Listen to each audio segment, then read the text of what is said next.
Welcome to episode 4 of the Global Exclusive Podcast. I'm the host, Hazard. With me, as always, is Baros, Cottonseed, Dream, Muspel, and Shadowwalker. Wait. We've really appreciated your guys' feedback. What? Oh, sorry. No, but she actually isn't. She's actually a good unit. Fuck you, Muspel. But her damage is low. What the heck? You can't account for good taste here. You really can't. Chamber of ass. The Chamber of Butt Pants Rams. That's global discussion too.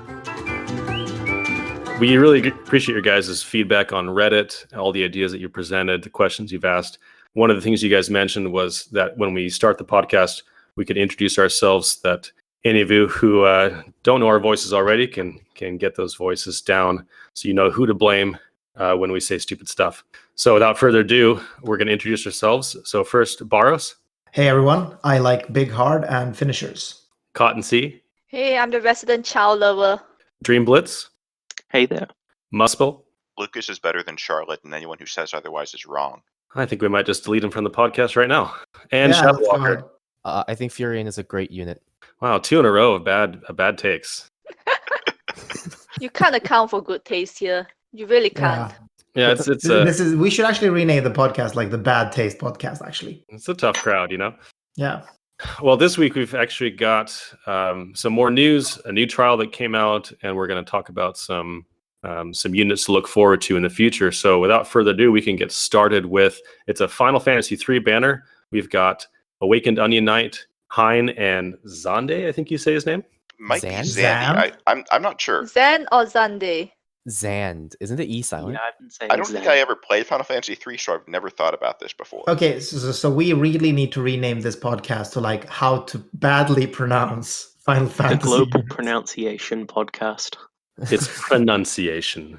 There we go. It's pronunciation. But I would also vote for Zand or Zandy. Also, we did see the Zen. feedback on people not liking our pronunciation stuff, and sorry, it's going to happen anyway. Can't take everything into account. If we cut out all of the pronunciation stuff, the podcast would be 5 minutes. That's true. Yeah, exactly. I can't do that. It's good content. So Shadow seems like he's got the best pronunciation, or he's the most confident in how it's pronounced. So why don't you start off with Zande? Zand. Sunday or Zen? I Yeah, want. you I know like what? to say Let's just all Zand. pronounce it how we want, okay? Okay. And like the listeners can guess. But let's talk about Zand. I think Zand is a unit. That is it. Thank you for coming to my TED Talk. Zand as a unit is unimpressive. He's just free, and his STMR isn't anything. His TMR is actually pretty interesting because it's like bulk and 40% mag, which I really like. And we don't have a lot of that, so that's all I can say. He has a decent TMR. Yeah, one thing that I- I really think is weird is that his STMR is actually crap, considering that new players actually won't be able to get the STMR because they can't farm the amount of currency you need to get it. So they're just better off getting one of the trial weapons that they can get easily with Zand as a unit. I don't know, Baros. I think it's kind of debatable. I mean, if what's nice about it for me as a veteran is I don't have to farm 600k currency to waste on it. You know. No, yeah, that's like the best thing about this banner is not having to run for the STMR. I am definitely getting that STMR, and not because it's good, but because it has high match, but not so high that I can't put it on Nicole for expeditions and then feel bad about it. Oh my god! I mean, you guys are kind of underselling it a bit because the high match trial rods are actually pretty hard to get, especially if you need 2 of them for if you're going to do wheel it on a unit. Like the second one is on Demon War, and not a lot of players can clear that right now. Yeah, I agree with Cotton. I think it's definitely worth it for a new player if you can grind out the event. And it's always nice to have a 200% bonus unit. Although I still see people sharing OK Refia and DK Lunith for some reason. It's a shame that the original Onion Knight isn't a bonus character in this. But you guys remember when his event came out, you had to build him as a magic damage dealer because Hein was like impossible to kill. Yeah, that was actually very those interesting. were the days. Ring of the Lucy Alterna Onion Knights. Those were the days. Oh man! Just fantastic event design. I really wonder if Onion Knight if they plan to have a different unit on that banner for that event or something, or if Onion Knight was a mage at some point during development and then they changed it and forgot to tell the guy making the event. Oh, it's just classic Alim Yeah. event design. Or that. Yeah, I think so too.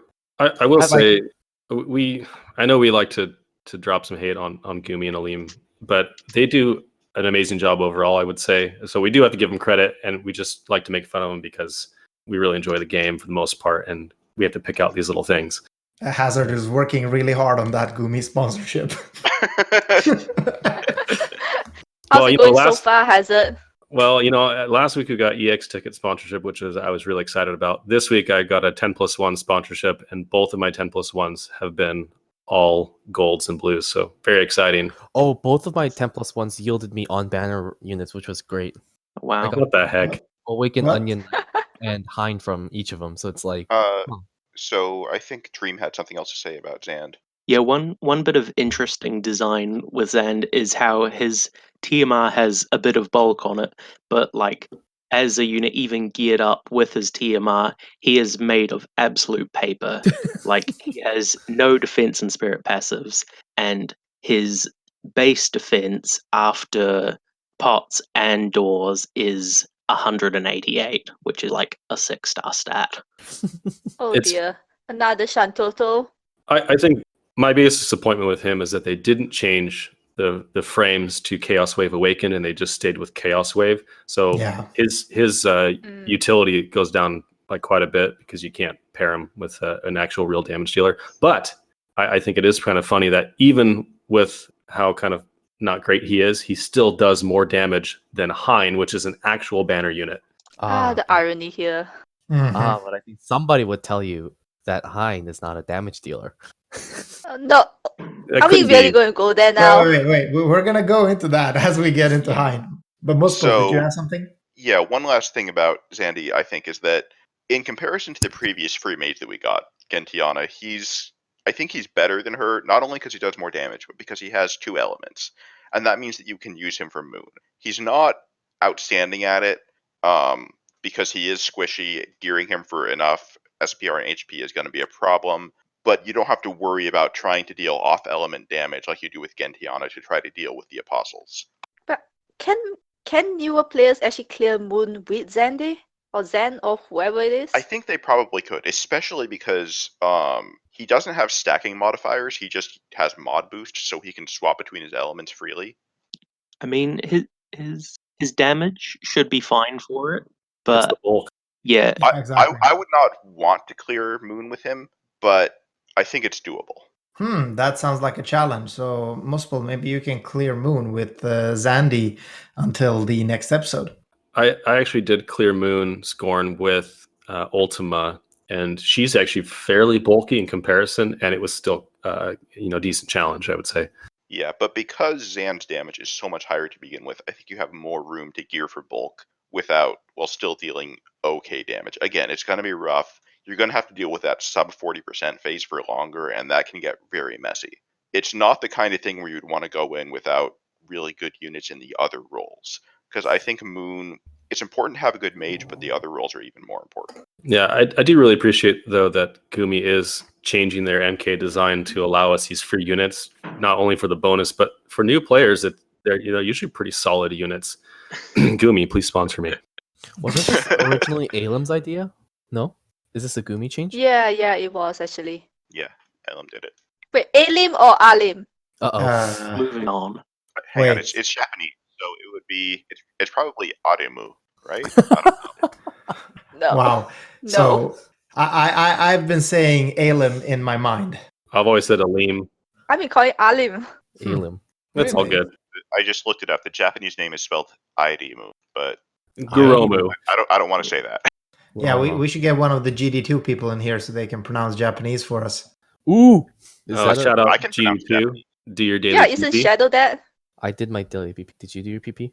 I do always my that. daily PP every We day. are doing it actually.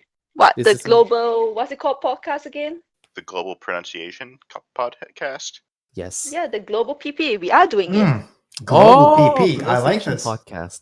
This is good. I recently. Yes. I like what Recently- you're stepping in. I smell what you're stepping in over here. Mhm. So let's talk about Hein, because as I just said, Zond does do more damage, but Hein has some interesting support things that have convinced Muspel that he's a top tier support unit. Yeah, so Muspel, would you say Hein is... I said he was so bad as a damage dealer that he's better as a support than he is as a damage dealer. It's a bit sad considering his support is quite bare It's pretty much bones. just as limit Yeah. burst. Yeah. So the main thing that he has is 50% general mitigation on his LB, and then he can buff fire, ice, and lightning resistance by 100%. He has some cooldowns with 150%, but those imperil other elements. So in practice, you often can't use. They imperil your own team, to be clear. So if you want to gear him for heavy LB fill, then he can probably have his LB up on. He can easily have it up on turn 3, maybe turn 2 if you're doing some heavy LB support. Turn 1 would technically be possible, but I don't think that's realistic for 99% of team comps. But if you use Big Hard... So speaking of things people will Why never are you do, laughing? It's true. Like the man fills 18 LB per turn. Yeah, but then you would still need 6 more. Yeah, but then you need to actually use Big Heart in the first place. That's I can't wait until the Demon Wall trial talk. I'm looking forward to that. Cotton brings up a good point, though, is why would you be bringing Signacio? But in this case, why would you be bringing Hein? Because my first inclination when I saw his kind of bare bones support kit was, okay, he can be a decent damage dealer and then add in his 50% LB as a kind of emergency support, or to kind of weave it in with those kind of units like Awakened Warrior of Light, who have don't have full uptime on their 50% mitigation. That could be kind of helpful. But his damage is, I don't know, so mediocre that it's hard to justify bringing him in that sort of a role. Yeah, I would absolutely never recommend that anyone pull for Hein. He is not a strong unit. But for a new player, like a few months down the line, if they somehow manage to get a copy or two of him off banner, and they're still trying to put together a team, I think he could have a place just because high general mitigation can be really handy. But it's a tough sell. He's not an amazing unit. It's like they made a bad damage dealer and then they gave him a support unit's LB because they didn't know what to do, and now none of us know what to do with him either. Or they just needed a bad damage dealer to just throw on their Knight's banner. But it's so weird though, because it's not just bad, it's like abysmally bad. It's like, unfortunately, Terra levels of bad. And I don't know what... Are you calling Terra bad? No, Barrows, but like are she you got so calling Terra shafted. bad? No, I'm not. But she got destroyed. I'll call Terra bad. Terra is bad. No, but she actually isn't. She's actually a good unit. Fuck you, Muspel. But her damage is low. Hein managed to be lower than Terra, which is an achievement. Yeah. Another thing to consider is that I know Hein only buffs 3 elements, but Fire, Ice, and Lightning is actually a combination that you see a lot more often than you'd think. It's kind of the iconic Black Mage trio of elements. There's a bunch of bosses that use all 3, and only those 3, or that use at least 2 of those. Like Kefka uses all 3, Tiamat uses all 3, Shinryu uses all 3, and then there's a bunch of other bosses that use 2 that I can't remember off the top of my head. But I looked at it and it's like, out of all the future trials, there's like one trial that wants elemental resists, but Hein doesn't have the right elements. Yeah, it's an unfortunate unit. It's really like a troll rainbow, but very obvious one, which is what I think is such a shame. If they had given this LB to almost any other unit, they would have been really great. But instead, it stuck to this guy whose kit makes no goddamn sense, and then he has this one good skill, which is his LB, and he's just not worth pulling for, and usually not worth using unless you're really starved for option. Should have given it to Chow, right, Cotton? Yes. Oof. If this was Chow's LB, Chow would be top tier. You see, if they actually had buff Hein's damage, instead of just changing the frames, then he would actually have been competitive. Yeah, like if he did like something around Operative Zyrus, for instance, then he would be a great unit. To like reduce the cooldowns of his like offensive ones by a turn, and then just increase the duration of Calamitous Curse's effects by 1 turn, and maybe then a few extra mods, and it would be fine. And it would be so easy to do that. So it's really a shame that they didn't. I wonder, Dream, if they took into account that 50% mitigation LB and thought, we can't make him too strong, we have to keep his damage a little lower to compensate. I'm not sure, but I wonder if that came into account at all.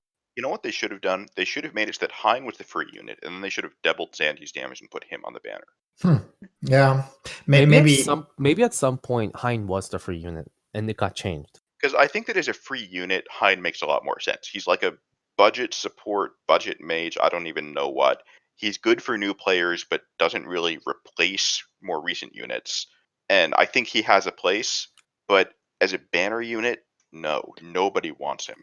Yeah, I but don't I know, mean, maybe Pascal. we're being too hard though, because like, look at it this way: he does Terra levels of damage. Terra levels of damage were fine, like up until the last 2 trials, meaning that a new player that rolls that rolls Hein, is going to be able to clear basically every trial in the game and get a free 50% mitigation on it. So it's really not a good unit, or it's really not a bad unit. It's just not good for anyone that has more than one 5-star base. Yeah, but then the question is, why would you roll for Hein when you can roll for Onion Knight? Well, you have to roll for both. That's the problem. No, not really.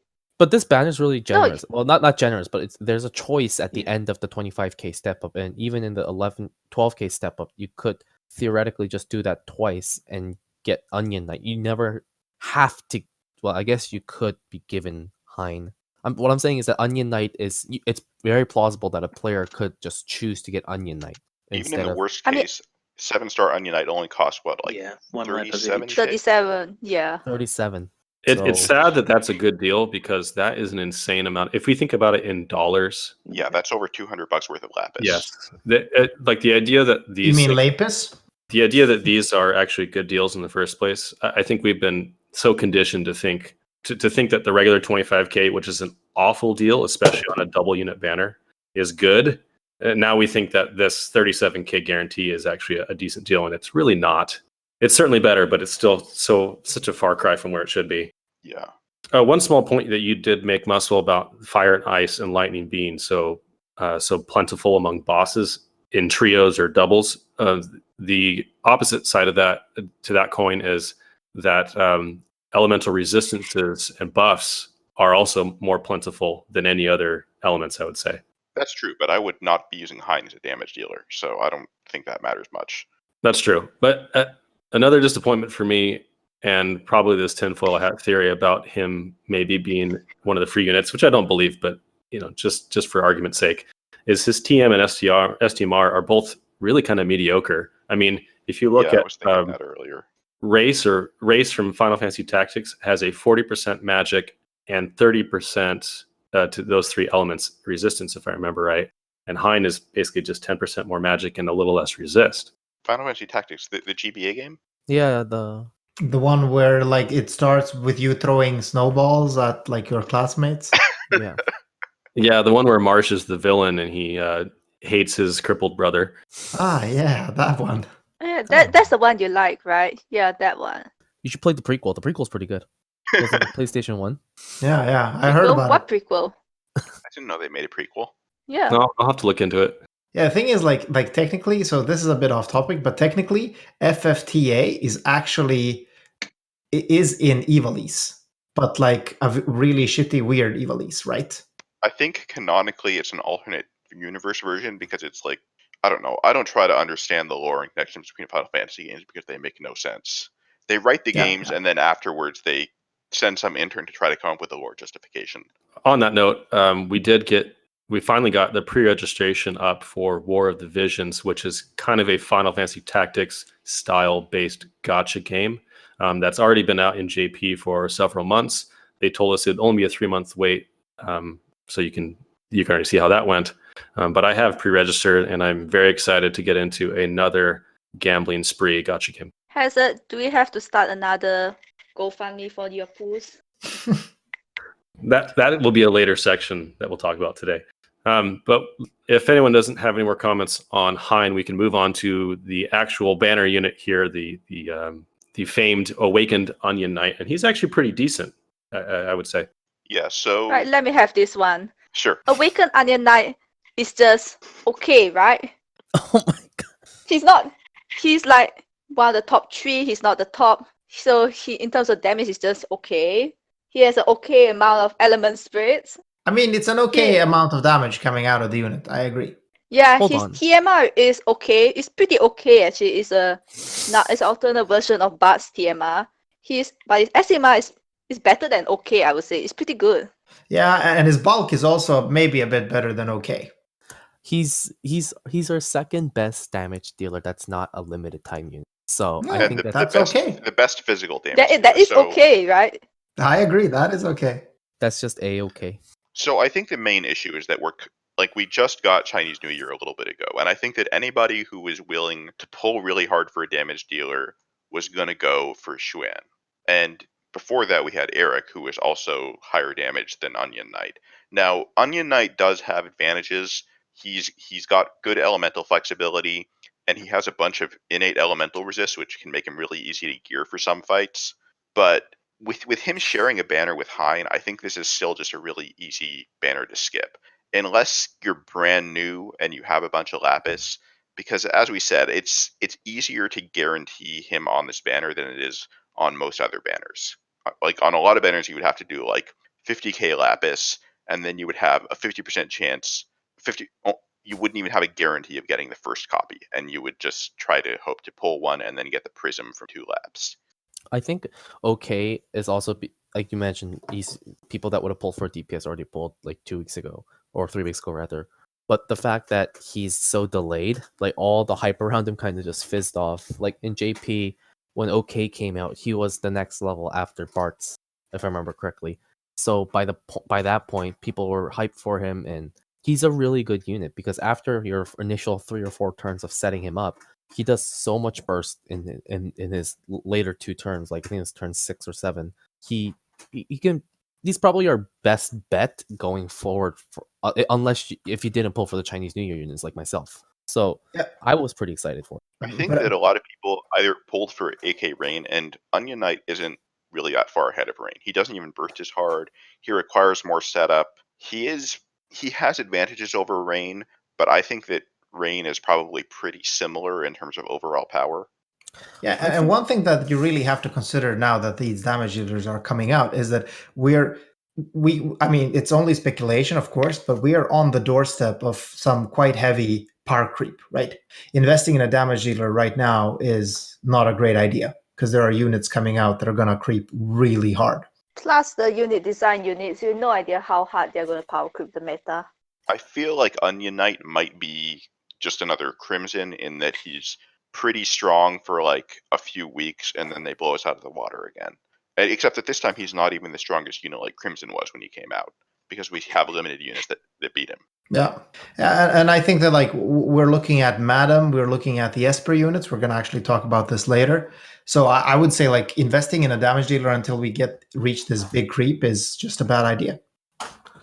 Madam will be the only one that's like close, and I think Esper units are still months away. So I don't know if we could consider Esper units as like very close enough. Yeah, but we have so many damage dealers that are on OK's level so far, like or just below, that it really it's not justifiable to pull any more damage dealers until we hit this big pull.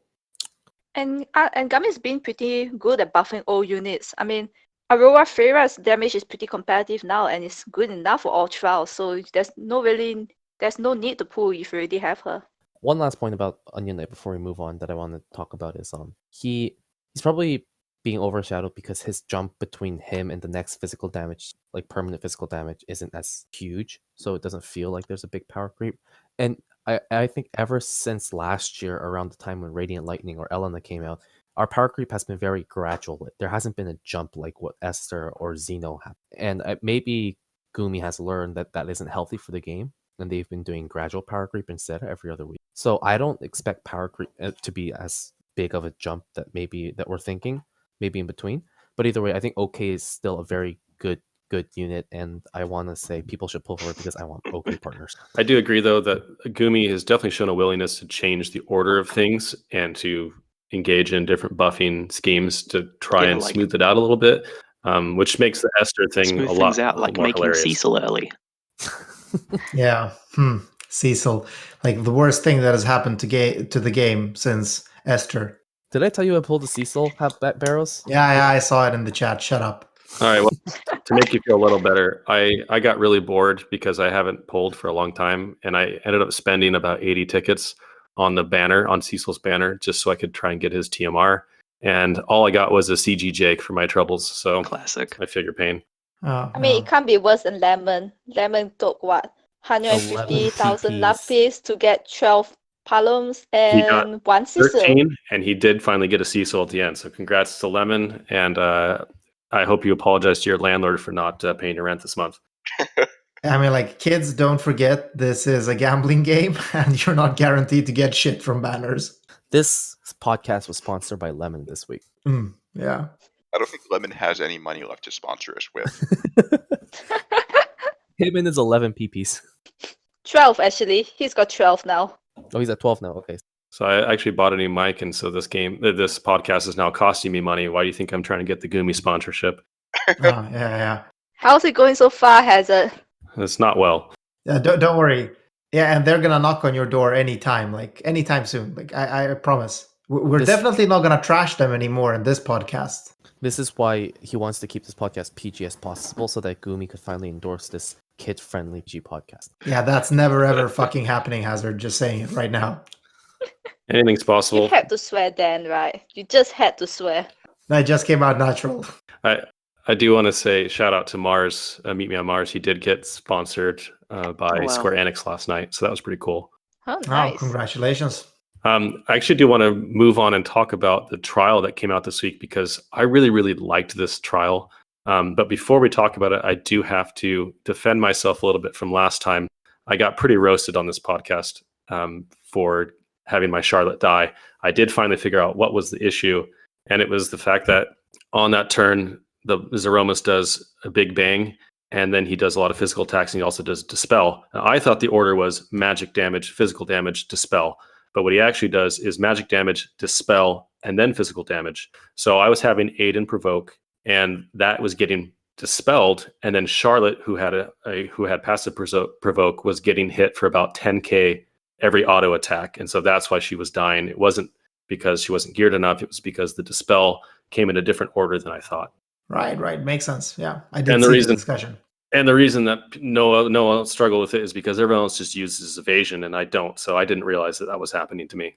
Anyways, we can move on to the demon trial. Yeah, so Hazard is not as bad at the game as we previously stated. He's still bad, though. Still bad. Start off, I guess. Bad. Who actually has cleared the trial already out of us? It's 100% not Muspel. Not Muspel. Yeah, I did. I cleared it first day. At the end of the first day. I beat it on the second day because I was busy the first day, but yeah. Yeah, Muspel is such a casual. Did we all clear it? Seems like it. Yeah, I think so. Wait, did Muspel clear it yet? He did. Yeah, I just said. Wait, how? How? Cecil, Lucas, Warrior of Light, Lena, Fu, and 2 copies of Schwan. Imagine using 2. Of course you did. Who didn't use Schwan? I think that's a better question. Like, using Schwan in this trial is like cheating. Easy Yeah, mode. it is. I used Aurora Fravia for my clear. Oh. Yep, same here.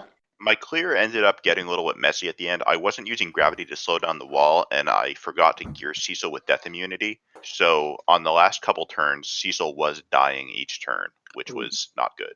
I was able to kill the boss before things fell apart, though. So Nice. Barros, what did you use to clear? So I actually didn't use any chainers. So I went with 2 CG Noctis, and the Big Hard reveal, of course. I used Big Hard as my tank for the trial. And I have to say, I had this theory before. He is actually an excellent provoke tank, but like if you can survive with his bulk, which of course he could for Demon Wall, because I didn't use an evasion tank. What happened to using Big Heart as a damage dealer? I did actually try, but so I'm still theory crafting a bit on how to do that run. The big problem is that it is really difficult supplying the support chains on that fight for me, or at least in the setup. So I had Big Heart as a tank, I had Ignis and Machina as breaker, imperilers, and imbuers, and then I had 2 Noctis and a Folka. Machina. would you say that trying to use him as a damage dealer is a big, hard problem to solve? Oh, yes, especially for Demon Wall, I would, unfortunately, yes.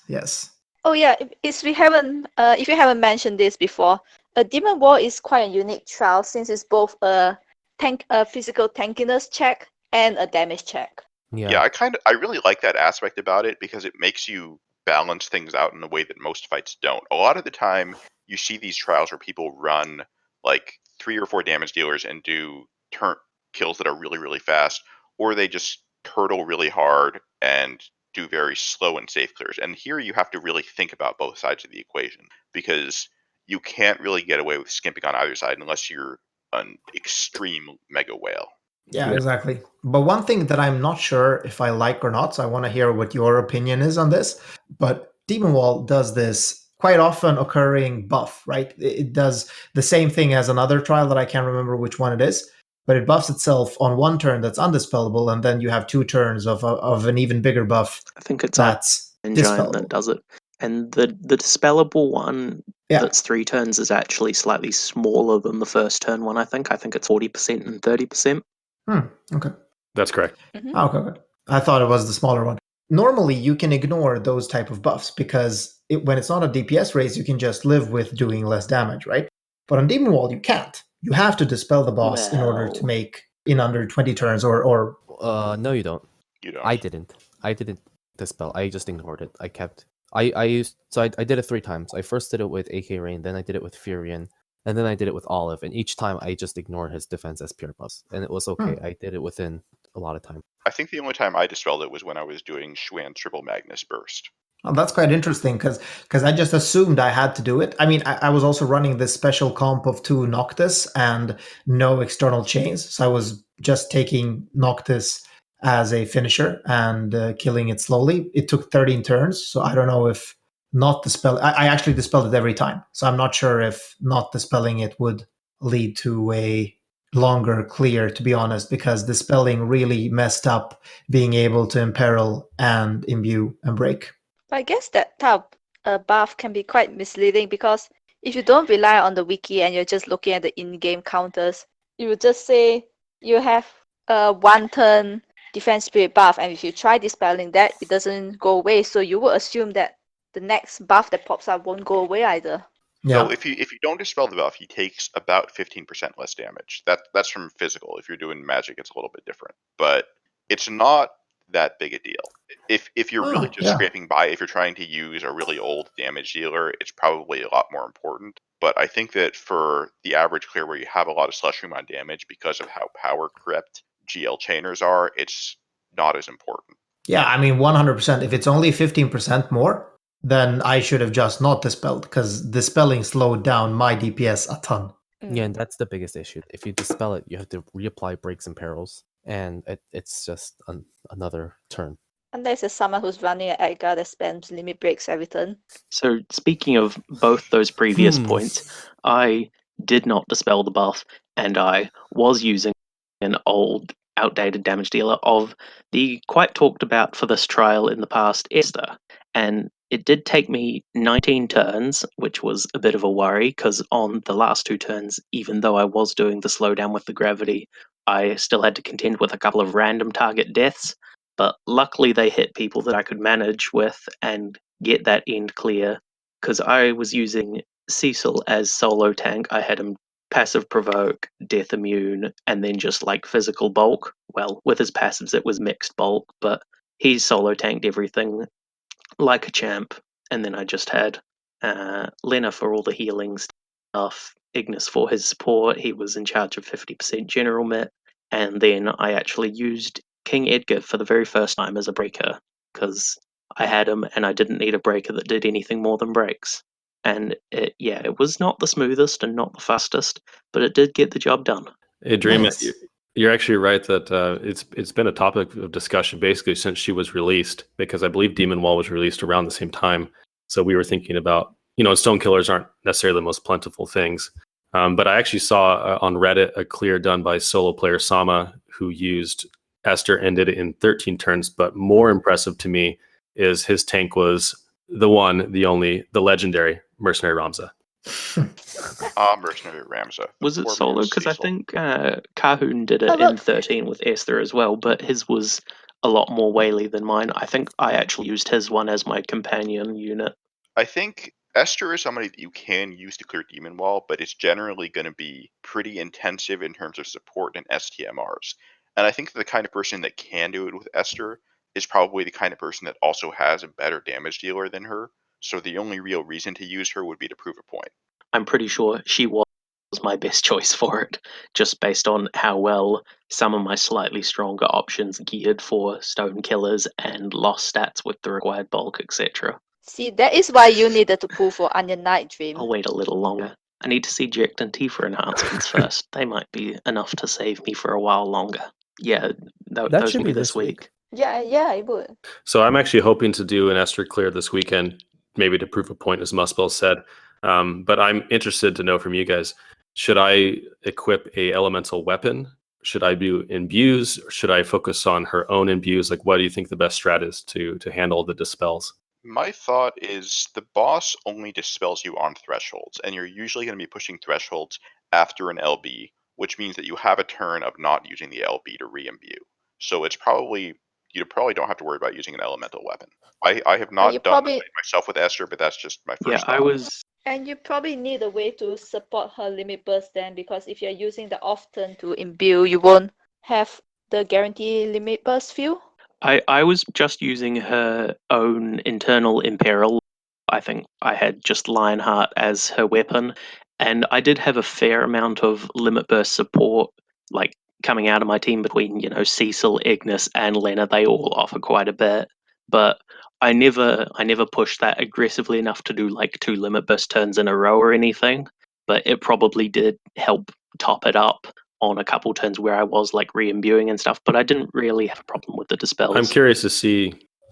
Yeah, one thing I can say about the dispels is that if anyone is considering doing a finisher run, that this trial, unfortunately, as fun as it is, because I had a lot of fun with this trial, trying different comps, it really sucks for finisher comps that you want to imbue for, because the dispels just set you back an entire turn. I think so. I did a 13 turn clear with Noctis without support chains.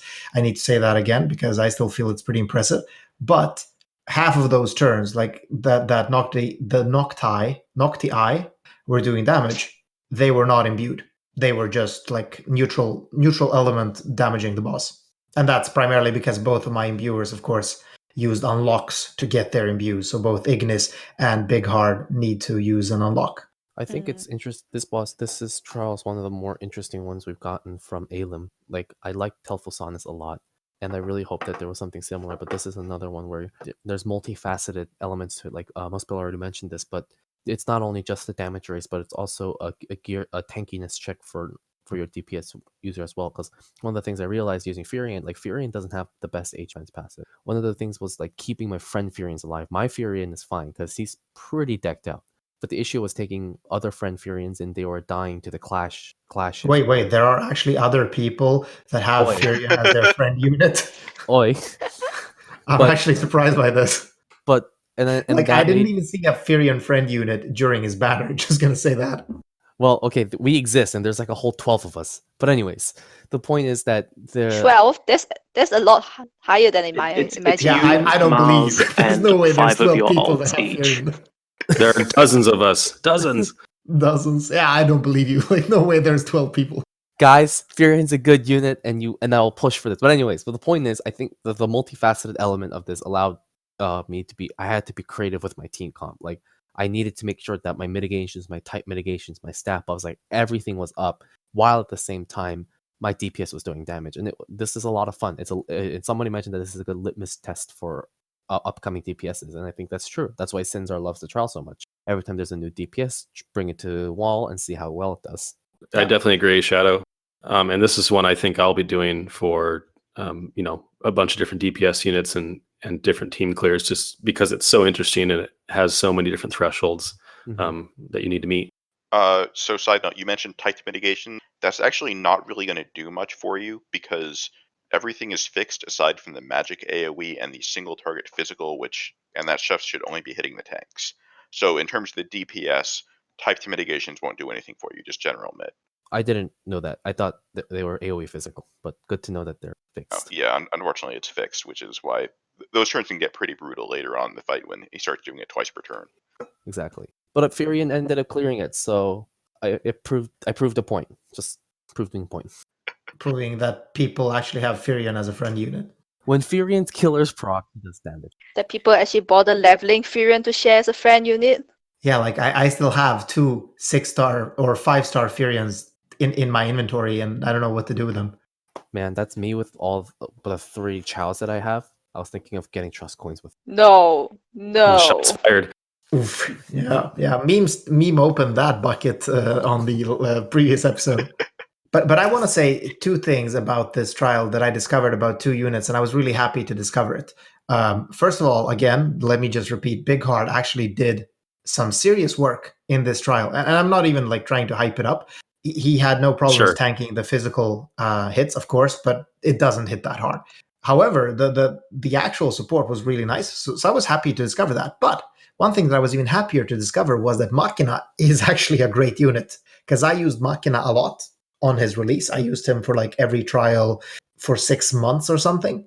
Muspel has entered the channel. Oh yeah, now we actually confirmed that I'm also a Muspel alt. No, but seriously, I hadn't used him since he was enhanced because I didn't find a trial, and he performed so incredibly well for this trial because through the dispels, like I dispelled the trial every time, so unfortunately, but like Machina again, he can keep his breaks up, he can keep that huge imperil up, and he keeps chaining while doing it, which was actually really nice. Like I'm hoping to get another Chair Laswell, because I want to try trials with like Machina as a breaker, Chair Laswell as a damage dealer, and then just 1 finisher instead of 2 finishers. See how that works. Just don't use Chair Laswell on Demon Wall. I think it would be really bad for that because his mod boosts get dispelled. Oh yeah! Oof, wow, why does he have dispellable mobs? That's so stupid. It is. On that point, I want to add that this is the first trial. Well, not the first, but this is the first trial that I found why undispellable buffs are so important. And that's a shout out to Awakened Warrior of Light, because he has a 250% undispellable defense buff, which was massive for everybody. So I think undispellable buffs should see more, I guess, appreciation. No, we should just see less dispels in trials because it's still the shittiest mechanic in the world. That's not true. The shittiest mechanic is Snort. That's true. Okay, This is okay, true. Snort fine, is the worst. fine. Okay, but after Snort, it's dispelling your team just to delay you for 1 turn. It's so stupid. Unintended imbues are even worse than dispels. Oh, you mean when he imbues your physical damage dealers? Like with the element that he absorbs? Okay. Yeah, that sucks too. That's also stupid as fuck. I was just saying, if the dispels are an issue, just deal less damage so they're less frequent. Simple. Oh, yeah. Of course. No, but my point is not about the dispels per se. And actually, in this trial, it's one of the better uses of the dispel because it actually, as a mechanic, forces you to slow down on a trial you really want to speed up for. So that's cool. But just the concept of the dispel is I mean, this game is built on having these buffs so that you can survive, and the dispel just delays you 1 turn. And I think that's lame. I would, I actually like the dispels because it kind of exposes units that have slower recovery times or aren't as able to recover, and kind of forces you to bring a unit that can do that kind of stuff every turn. Also, to Cotton's point, I found a really cool thing about Luna Freya is she's got an ability that restores MP to the party and also dispels the entire party. And it's actually meant to target your allies, which can be really nice for removing those unwanted imbues or elemental imperils, I found. Kryla has that too. Yeah, she does. But it's it's a nice move. It's really nice to kind of avoid that. Used Luna Freya for so long and never noticed that ability? She's got a lot of abilities that look exactly the same. I've accidentally clicked on abilities thinking that it was something else, and I realized, oh, did I just dispel my whole party? Yeah, that happened. I guess I saw status effects, and for some reason my brain read that as status ailments. I do want to shout out to Nexus, by the way. He managed to get someone in his party petrified and couldn't remove it with Folka, thus proving my point. That remove Nexus, and resist. Eat pant Nexus. Oh wait, but there is no item use restriction. He could have just gold needled. Yeah, but this is Nexus we're talking about. So I realized I actually lost the no using item thing on the first time. Oh wait, there is? Yeah, you only get a trust mogul from it though, so it's not a big deal. I ended up redoing the trial to get it because I ended up using an item because I messed some turn up and didn't realize I was dispelled or something like that. But I did not have a gold needle in my items, and I had to. It was a bad time. I'm not helping myself with last week, am I? No, you're not. No, not even close. Not at all. That's okay. I'm here to prove that even the most veteran players can be idiots, and that's okay. Yes. And that's why you use units that can remove and resist ailments and stat debuffs. This is why Dr. Aiden is probably the best healer in the game. 'cause He's freaking good. Wait. Did you say healer? I thought you meant support. Yeah. All right. Aiden can't heal, so yeah. Aiden heals for 15k a turn. Let me just clear the air on this one because I know we joke about this, but Dr. Aiden is actually a fantastic healer, and especially paired with Luna Freya, I think he's top tier. Plus, he looks cool. Also, I just want to say that this episode has been like a really long masturbation session about like top tier units in the game right now, because people are just talking about all the units I don't have: Cecil, Luna Freya, Kryla. It just feels But so you bad. have Furion, so Are you implying that Big Heart isn't the top tier unit? Well, Big Hard is, but I have like spent a lot of time polishing the Big Hard unit. Garros, I feel like you should have pulled for Cecil. He's pretty good. If you had pulled for him, you would have gotten him. Mhm. Yeah, I did try. But I play this game like Vegan does, where I just randomly pull on every banner. So I literally never have Lapis, and yeah. So actually, that kind of leads us into our next section, which is what units should we be looking forward to in the future? Because I know I've got a 40,000 Lapis stash right now that I've been sitting on for a couple months, and I've got I the am same. itching I've to got use it. 52k currently. I haven't pulled in quite a while, except for some tickets. 70k? So it depends a lot on what rules you're looking for. In terms of damage, it's really hard to say just because we get a lot of GLX changes and we're also ahead on the power curve. Like if you look at Japan's damage dealers, most of them aren't any better than the ones we have now. Odin, Reagan, and a few units that come after him are the only ones that really beat our current damage dealers by any significant amount. And I would argue that Schwan is probably on par with Odin Reagan overall, not in terms of damage, but because of the survivability. Odin Reagan only does about 50% more damage. Only. Yeah, only. But he's also like, what, 5 or 6 months I think away? the gap for Odin Reagan is probably close to like 75, maybe even 100 with a bit of like bit better than regular TMR gear. But one damage unit that does stand out and is anticipated to be coming soon is the much mentioned Madame Edel. And I want to just say a bit about her because I think she's in a weird spot where she's simultaneously being overrated and yet is still really good, because a lot of people just sort of throw around this damage calculation number from Circular sheet of about 32 billion. And I think a lot of people that talk about that haven't fully looked at like where that's coming from, because that's her average after 18 turns. And as it's known, Edel ramps up a lot every 3 turns. So 3, 6, 9, 12, she unlocks a new cooldown, which will give her permanent mod boost. So her damage ramps up very quickly. And her damage is good from about turn 6 onwards, but it takes a while for her average to really pump up above other damage dealers. Like I think about turn 10 or 11 is when she sort of crosses the duo unit in average. I'm not going to try and say their name. But also one thing that those calculations then don't show is that she can also use her limit gauge move as a finisher to do high damage early in the fight, so she's not purely restricted to slow. So I think she is very good overall, but not as much as that flat value would suggest. She's not 50% stronger than our current damage dealers. You can't just say that as a blanket statement. I think she's kind of caught in a. I think she's caught in a catch-22 because she's really good on long fights, but she does so much damage that fights aren't going to be that long if you're using her. So if it's a fight that's very tanky, it means that it's been long enough that Odin Reagan is probably out. And if it's a fight that's not that tanky, you're maybe better off with somebody who doesn't have ramp-up time. Yeah, one important thing to consider is that you don't really need her damage up until we get the Esper units. I think she's actually going to be in a really weird spot when it comes to pulling or not, because you don't need her at all. And I mean, to be fair, she is on a single rainbow banner, and the Esper units are on what? Quadruple rainbow banners? Yeah, but most of the Esper units are good though. But the thing about the Esper units is that I think it was anniversary time, so they had a really friendly way of giving them some of them out. I think all of their prisms were free, but you were still pulling on a quad rainbow, so it was bad if you were targeting a specific one, but if you wanted several of them or were just going for overall value, it's a strong banner.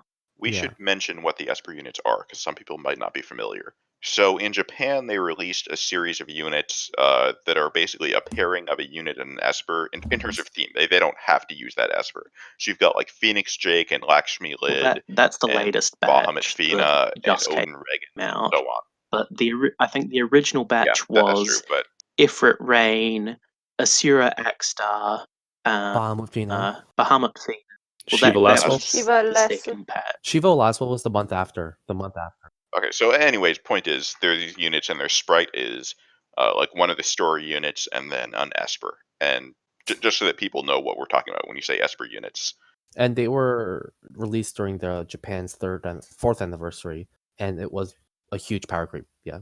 And can we just say, I have to say, how incredibly lazy and stupid this design is? Like just slapping together two units into one. I hate this idea so much, and I'm really sad that they're doing this. Honestly, they could have done so much cooler stuff. I think it would be cool if it was something that they did like for a specific unit, if it made sense in the story.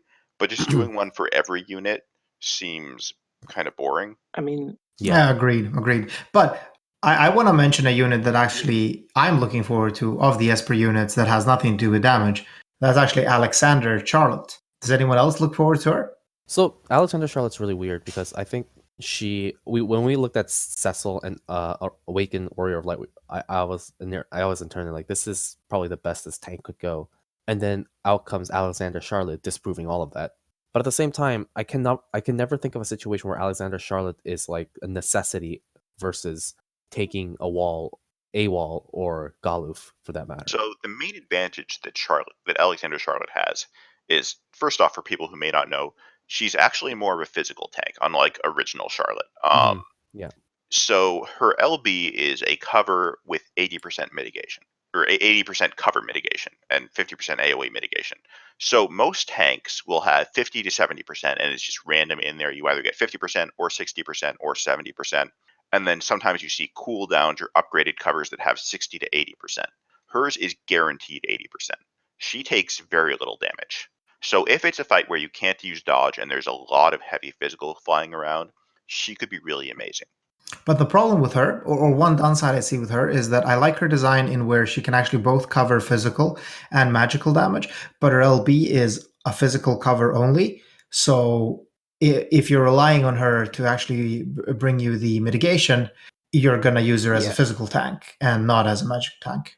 I don't think her magic cover is going to be useful. It's kind of like a C card where she's primarily a physical tank, but she has magic cover as an option.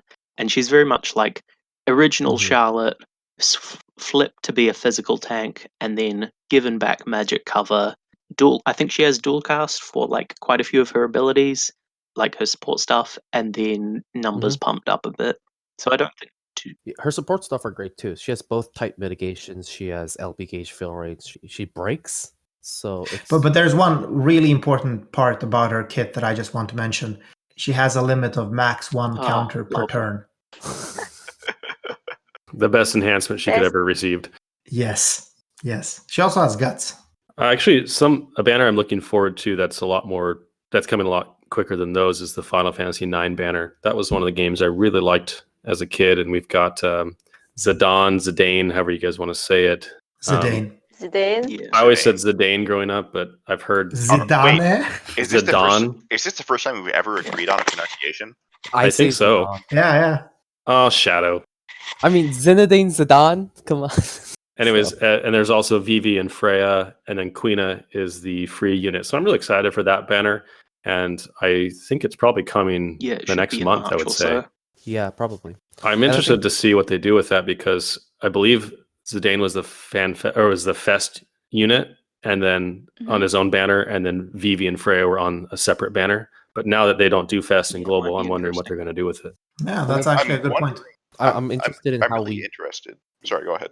No, I was just going to say that, well, SR hasn't become a big of a chain family as it has in JP, but with the release of Onion Knight in the next few weeks, Zidane, I think SR will soon see more and more uses, and hopefully that it diversifies the chain families instead of just, the 3 that we have right now. Hey, me and Cotton use Assassin Shadow all the time. I think now we have gone to the fairer dark side, sadly. So in terms of scheduling, I'm really wondering when we'll get the FF9 banner, because we got 2 CG protagonists this month, and I don't know if that means that we won't get one next month, or if they're going to start doing 2 every month. I mean, it should or basically be. or if It this should month is basically just be the weird. next Mog King event, which roughly every 3 or 4 weeks, depending on whether there's a global exclusive event or things just get sort of messily changed. Yeah, usually we've done that. It's just it's this been month very was so weird because we compacted. got back-to-back Mog King events, and I'm wondering if that's a pattern. Like, are they trying to get us caught up to JP in terms of the CG protagonists? I doubt it. I'm also kind of doubtful that they're gonna delay the FF9 banner very long, because in April we do have the all the Easter units coming, which is Yeah. kind of going to be I'd a say big it would deal as probably be well. like late March. Yeah, and Easter has always been that point where Gumi decides to power creep everything. Yeah, that is As the true. Oh enhancements. boy, Sylvie enhancements. Yeah, because like the original Frivia, and then Esther came out last year, and Esther, so it's like it's reasonable to expect that there's going to be a big power creep at that point. Yeah. But I want to talk about another unit that I'm looking for, because again, like I've said this only a million times in the podcast. You like finishers? Yes, I do. I like finishers. Thank you for asking. So what is actually coming out? We're getting Sakura and Nicole. I did I'm that sorry, on you purpose. mean Nickel? No. Nicole. We're actually getting their Delta Star and Epsilon I don't Star. know what star. Epsilon Star, yeah. But Sakura is actually, I'm looking forward to her because she has the same setup as Okay. Regina and Noctis have, where they have Regina. There we go. There's another person. Hey, Barros, welcome to the light side. Yeah. Okay. So the thing about it is that she has what other units have too, like Noctis, the pentacast thing where you can only select one ability, and every ability you select buffs your single hard-hitting finisher, but that also gives you full LB, so you can LB on the next turn the chains. So it's like carbon copy of Regina and Noctis. He's trolling you, Shadow. He doesn't agree with you. I think at this That's point, what you Alan think. has done like 4 or 5 units that are just an exact copy of Regina, except with Regina. different killers. They are very similar. Yeah. Sakura even breaks her own stats on her LB, just like Regina. Not by as much, but yeah, Noctis is a bit more of a step in a different direction, even though he has the same type of setup. But the one thing that I want to say just about this type of finisher is that it's actually really nice because you can actually use them as semi-chainers, because they do chain every other turn. You don't have to rely on supporting chains as much as you would like if you took Big Hard or any other unit that's a finisher like Sid. So I've been looking forward to not any units, but specific events like Tower, and I'm actually really disappointed we haven't gotten Tower yet, at least once. I really like the 10-man trials because it doesn't rely on you searching your friend, resetting the game for 3 times to find that perfect friend. So I was really looking forward to Tower, but that didn't happen. And now we're probably going to get Dark Visions after skipping Tower, and I think Dark Visions was always going to be the it's sort of like the the better evolution version of of it. Tower. And that doesn't need friends either. Yeah, it's like the natural progression. So one concern that I would have with Sakura of the Delta Star is that she's a magic finisher who's heavily based on her LB, but most of a lot of the good LB damage gear is attack based, like King Rain's armor, Storm Kickers, War Goddess insignia, and so on. Isn't really match equivalents of that, and she has literally no LB damage passives in her kit. She has a buff on her active skill, and that's it. But one thing that's really good about her is that her LB actually is elemental. And that's very nice because then you also don't have to rely on imbues. That's true. I mean, yeah, the downside is that she is locked to lightning elements, so if the fight resists or absorbs lightning, you can't use her. Well, that's true. What disappoints me most about Sakura is we haven't gotten the Bolt Lord version of her yet. We keep getting all these other versions, but Bolt Lord's what I'm looking forward to. A hybrid bow user and then uses Artemis bow. That would be really cool. Yes. A lightning chainer. Yes. Please hire me for unit design, honestly. No. Also, speaking of the Chamber of Arms Shadow that you were talking about, we've also got Elnath like as a solo unit coming up, I believe. But they haven't done anything since that. They haven't. And that makes me really sad because the Chamber of Arms units have, and like the bosses in there, have really cool lore. And I would like to see that explored more and get more units of it. But I guess Alan released a weak physical chainer on a solo banner directly after people had pulled for other things, and then when it didn't do well, decided, well, guess people aren't interested in Chamber of Arms units. I guess we'll just do more double units. Har har har. Which is really sad because Chamber of Arms probably had the most creative boss designs we've ever seen. I love the Chamber of Arms. Yeah, we agreed. need a scorn of the Chamber of Arms. Yeah, I just wanted more Chamber of Arms trials in general, with I not hated the Chamber DV of version. Arms because of how it worked with buff durations, especially back when we couldn't see buff durations. Oh, It was such a pain in the ass to keep track of which of your units you had swapped out had how many turns left on whatever the hell was going on. Yeah, that's true. Just use 5 units and don't switch. Might as well get good. Yeah. I really miss those sort of switching mechanics. There's a lot of They need creative. to give us the element that Chamber of impact it, Legs. so. I did not like Chamber of Arms in general. Chamber of Legs. Work through the whole body, and then Chamber of Body, and then Chamber of Heads. Chamber of Ass. That's global discussion. The too. Chamber of Butt Pants Ramza. One other future unit I want to talk about is Riku from the Final Fantasy X2 banner. She's 10-2. 10-2 banner. Are we going to argue about how to basically- pronounce that as well? I would say that she's basically an upgraded version of Locke. She has 80% breaks and AoE Mirage and a few other things, but that's really the main stuff, is that she's a breaker who provides Mirage, and she's mostly better at it than Locke. There's And not she's really also- a whole lot else to say there, though. She's also the best, I think, best spammable break Yeah. move. I think because she has 75% that breaks that Yeah, are AoE that are as well. spammable and not on a cooldown. You And- mean like Machina? But Riku's there's at Machina. AoE. Yeah. JD also just got Lakshmi Lid, who can do the same thing, but that's like 9 months away from GL I think minimum. the So Esper Vanille that comes a bit later with the next like 13-2 banner is similar to Riku as well, but with more like elemental support and not the Mirage. I don't know. Vanille. Oh, The new? Okay. Vanille. Vanille. Yeah, we Vanilla. actually know how she's pronounced because she's pronounced in the game. I never played FFBE. Yeah. Yeah. I think that the Mirage is probably the most important thing, though, and having that is very, very nice for a lot of trials. Sounds like we've got a lot of cool different things to look forward to and some not so cool, but hopefully we get more Chamber of Arms units in the future. I think that would be pretty sweet.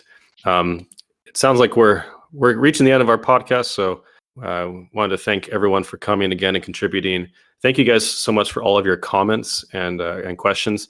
And we're actually thinking of having a question and answer session that was suggested to us. So if you want to leave, when I post this on the Reddit, if you guys want to leave comments or questions, we can address them in the next podcast, which will be next week. But Muspel and I are busy. We have to get back to arguing over whether Hein is a 21.5 or a 19.5. 19.5. That's what I'm saying. That's what I'm 20? saying. So, all right. Thanks so much for listeing, and we'll see you guys next See you week. around. All right. Bye, everyone. Thanks. All right. Bye, everyone.